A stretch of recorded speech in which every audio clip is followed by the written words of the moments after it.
Hey, what's up guys? How's it going? It's Dakanoth, and today we're gonna kind of cover how to build a solo trap, as well as we're going to cover kind of like what the minimum, bare minimum, right, of what you would need in order to be able to take hits. So to begin with, right, the logic in trapping in particular is that we have to match the strength of this troop type, right? So you assume that anybody that comes by that's going to attack you is attacking you at 375,000 troops. Now, it's going to vary, obviously, between what unit type you're going to get hit in, right? But for the most part, we want to pretty much equalize the attack damage for this unit type. And so in order to do that, all right, there has been some math done, all right, by some people like Alpha Smurf and a bunch of other people, okay? And essentially, the numbers that seem to be working, at least nowadays, all right, is that essentially what you want to do is you want to take the total number of troops, which in this case is 375,000 troops, and you want to multiply that by 9.189. And what that will tell you, okay, is the total strength of that tier 4 unit type. So in this case, that's 3,445,875. Now, because of this, all right, what is equal or is comparable to 375,000 tier 4? Well, if you were to take, say, tier 3, for example, which is only 5.209, okay, and again, that's a strength ratio, all right? If we were comparing the strength between heroic fighters versus royal guards, for example, it's about double, right? Meaning that you're going to have about 670,000 total royal guards roughly to match that same comparable amount of a heroic fighter. Now, what about, say, gladiators, for example? Well, like you guessed it, it's about double. So it's about 1.2 million gladiators. So you can kind of see a trend there, right? It's pretty much double it every time as you go up a tier. It's pretty close to a double. But having that said, okay, so when you're wanting to make decisions on what kind of trap you want to build, like, for example, you want to build a solo trap, the way you would want to do it then, all right, is the bare minimum, in my opinion, is you want to have 1.2 million into one of these troop types. A lot of people like to pick infantry, but there's really not a wrong answer here. As long as you have a front line that you can pick from. So like if you only have infantry phalanx, then really gladiators are your only choice. But if you have range or cav phalanx, then you can pick these. And why I say that is because that is your front line. That is the unit type that is going to take most of the damage and is going to soak it. Now, what about tier 1? Well, tier 1 have a 1-to-1 ratio. So in theory, really, you only need to have 3.4 million 45,875 for the other two unit types. So a lot of the time you'll see people that they'll overshoot it by like going up to 4, 5, or 6 million tier 1 in range and cavalry. And there's no harm in that, really. And the rest of it, right, and when it comes to solo trapping, is having the right gear. So in case you're wondering, right, what kind of gear can you wear as a solo trap? I mean, arguably, I would think most solo traps are probably going to have a fiery tomahawk when they're starting out, especially if they're a baby trap. You could then work your way over to eventually kind of having to decide, like, what helmet should you actually get, versus like other pieces and stuff of that nature. And to answer that question, I would say really it kind of boils down to what can you get away with. If you've got the spare pieces, right, and you've actually been playing the game for a little while, you might be able to get the Indulgent Visage, which even at like blue or purple is okay. 6% is great. But reminder, obviously when you're starting out, you're going to probably end up having that problem right from the start. So if you don't have the ability to get the Visage, then really there's no harm in getting something like the Berserker Tusk Helm temporarily, or even like, if you're even able to get like a blue or green tier version of, say, I'll give you one example. Like, let's say maybe you were able to wear like, really any infantry piece in these slots, you know. So like, for example, like Shadow Helm really wouldn't be that so bad, because really what you're doing is just trying to increase the attack of the front line. Now you could, you know, wear a Frostwing Helm. Any of these pieces are fine, right? But they're not really a solution. Like a solution really would be like a Visage, but if you're wanting to like temporarily kind of keep yourself above, the idea would be to wear something that increases infantry attack. Like a god mode player of solo trapping is probably wearing a beast helm, assuming that they're using infantry as a front line. Now, of course, you know, now going back to, you know, like what other pieces do they usually wear? You know, like I would say Adana Kursk would be a really nice choice, or a terror shield. And I say that because if your front line is infantry, then you kind of want to be able to buff those up with as much attack damage and HP as you reasonably can, because they're the ones doing a majority of the damage and they're tanking it. Now, I would say, you know, if you're wanting to, you know, do yourself a favor, then yes, you can obviously throw some into range and then also into cavalry, and there's no harm in that. But mostly, you know, for the most average player, that's really kind of where it boils down to. Like, if you're going to try and get a Terror Shield or Hagana Kursk, I'm assuming you're spending. But if you're somebody that is like, hey, I don't have the money to be pocketing that kind of gear, man, what do I do?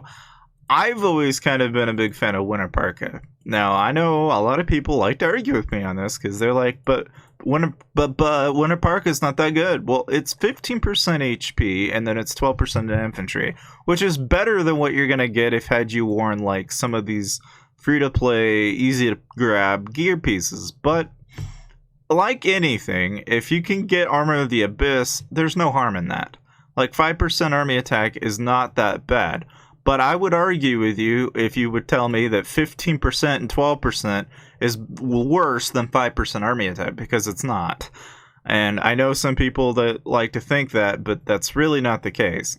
Now, having that said, okay, when it comes to the leggings, you know, a lot of people pick up the honeycomb chaps, and there's nothing wrong with that, because again, that's probably going to be more than enough. But if you really, really want to stick it out and improve, like I said, I think picking infantry is kind of the main aim here. It's not terribly important, really, so much to increase the other stats, because they're not really doing most of the, you know, the frontline defense, right?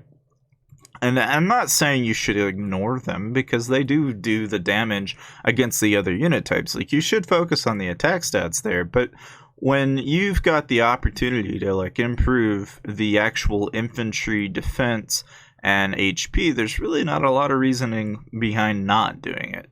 Now, I would say most free-to-play are probably going to end up grabbing the honeycomb chaps if they can, but, you know, I would say even the corrupted boots are really not terrible, because of the way that, you know, that particular player might be going about, you know, fighting. It's just, you know, it may even be better to get the legs of the deceiver, I think, overall. Like, if you're going to be picking pieces and we're going to get nitty gritty here, I really think this is like the better of all of them, but it is too rare. So if you can get it, great. But again, don't stress yourself. Now, when we're talking like, you know, the actual remaining pieces, at this point, you're probably going to be using Lost Island relics and the rest of these. And then for the actual offhand, I mean, I would try to get an Aegis if you can, but there's really no harm in having, like, you know, like, for example, like, you could just as easily manage with another Inf piece, a Cav piece, a range piece. It's up to you.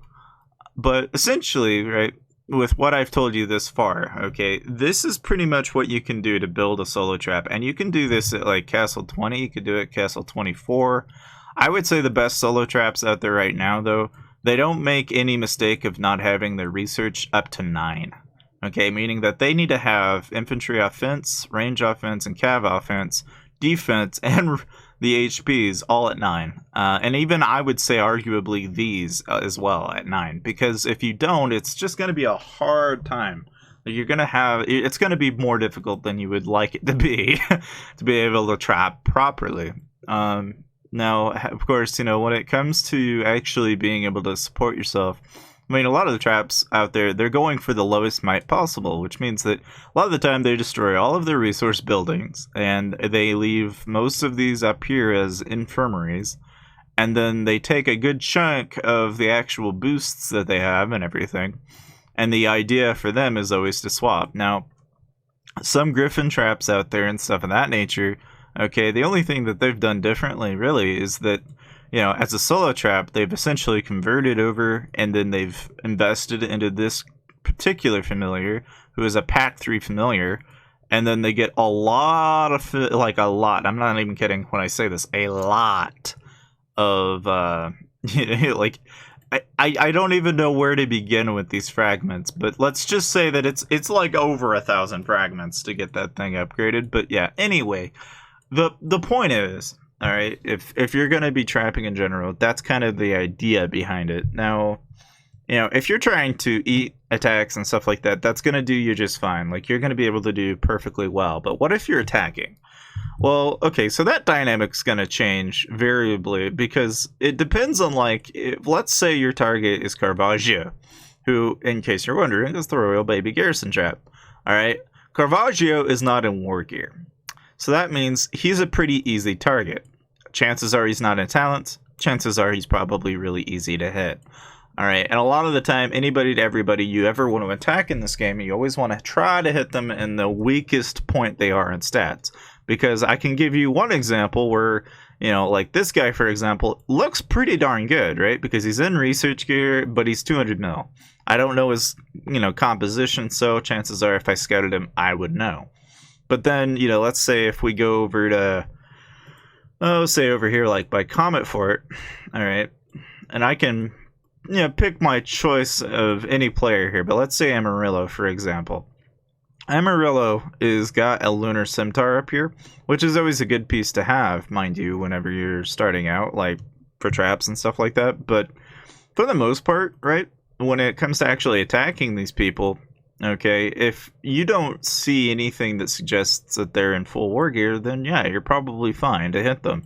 And chances are, right, if you're wanting, like, to avoid, like, a lot of troop loss, like, let's say you're getting hit by tier 4, for example, okay, then you're probably going to want to make sure that if, let's say, you know, a tier 3 player is going to attack you and you're a trap, okay, going back to what I was saying before, right, if, let's assume we have a front line of tier 2, the guy's attacking me with tier 3, how much tier 3 is that? Well, the easiest answer is you got to take 375,000, again, just like how we did with tier 4, but now you're multiplying that by a ratio of 5.209, okay, which means that now it is 375,000 troops times 5.209, which is 1,953,375, which means that if I wanted to get that particular amount in tier 2, chances are it's probably a little under, it looks to be, it's a little under or over 700,000 tier 2 in order to be able to eat a solo attack in all tier 3. And again, we're assuming that they're sending all of that one troop type. Now, I would say the best traps out there, okay, they're flexible, right? They don't just have 1 million or so in just gladiators. They probably have 1 million in all 3. But some that are out there, you'll notice that, like, they'll do 6 million or so tier 1s and the other 2 unit types, and they do this because of might. You know, they drop their might so that way it's easier to pick up attacks and they don't have such a hard time. But really, any solo trap out there, if they knew what they were doing right from the start, they would never accept turf quests, because essentially what you're trying to do as a trap is you just want to avoid picking up a lot of extra might. Like here, I've got 13 million in building might, 53 million quest might, 350 million freaking research might. Alright, even hero armies might. Player level is okay. Familiars is probably you could avoid. But, I mean, these are places where you're adding a lot of might to your account that you could avoid. And that's kind of the point. But, alright, now let's suppose, alright, that now we're going back to, like, if you're going to attack somebody, what kind of, a composition should you use? I've always liked to go about sending one unit type. And I do that because what I'm trying to do is find out what phalanx they're in, okay? If they're in infantry phalanx, it makes no sense to send infantry, because then what I want to be sending is cavalry, Okay, and the reason being is because they're the front line. Cavalry is going to hit the front line, and the front line's countered by cavalry. So it makes sense to send cavalry. Okay, but when we're picking heroes, like up here, for example, you'll notice that I use a lot of these army attack boost heroes. In theory, really, what you want to be doing, okay, is you want to make sure that you send all cav heroes, but you want to make sure those cav heroes aren't like, how do you say, like, where the army attack heroes, they've got the benefit of being able to give you HP, but they give you a higher ratio of attack. So, like, here, you see it's 30%, where this is only 20. Like, you're gonna get more stats out of it if you use those particular unit types. But in the case of cavalry, really, because I don't really necessarily have, like, most of these super heavy pay-to-win, like, you can see why that might be really helpful to have. But going back into what I was going to explain with the troop manipulation is that you really want to basically send 4 units of, like, say, range, or 4 units of infantry. And then what you do when you attack this player is that you actually want to say, let's say your real front line's cavalry.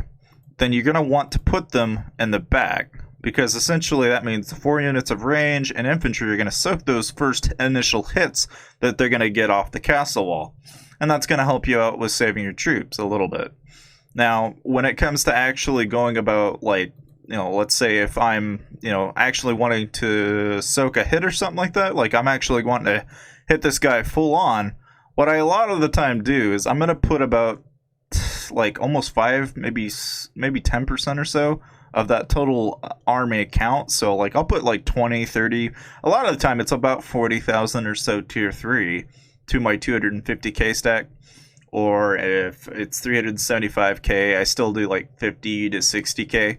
And I do that because that's kind of a nice way to buffer your tier 4 to your tier 3. And so the tier 3 end up soaking most of the damage. And a lot of the time they die. Okay, but that is a lot cheaper than having lost like 30 or 40,000 tier 4. Now, in the case of like tier 2, for example, like if let's say you're a tier 3 player, the logic's really about the same. So, like, if I had, in this case, I had 250k, which I don't, you would have another 50k here, and this would do just fine. But again, you have to remember, right?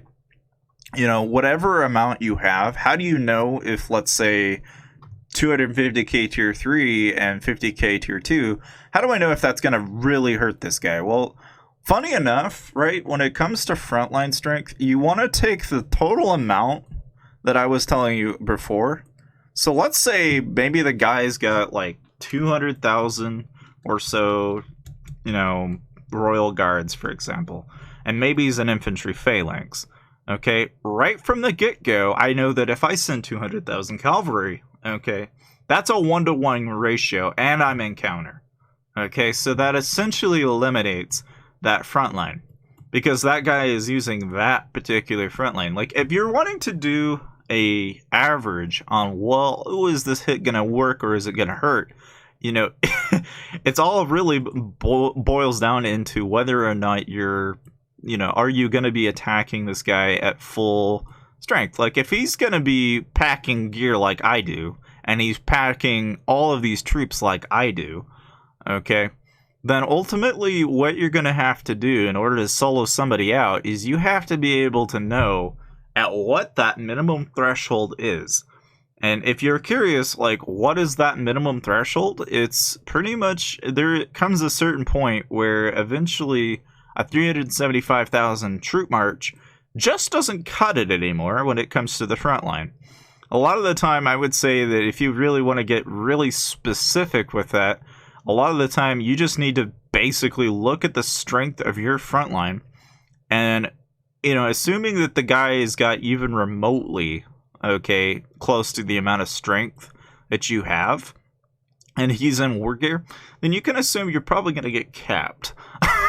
Because 3.4 million strength is only going to get you so far. At some point, you're going to push your limit, because eventually it will no longer do what it was capable of doing in the past.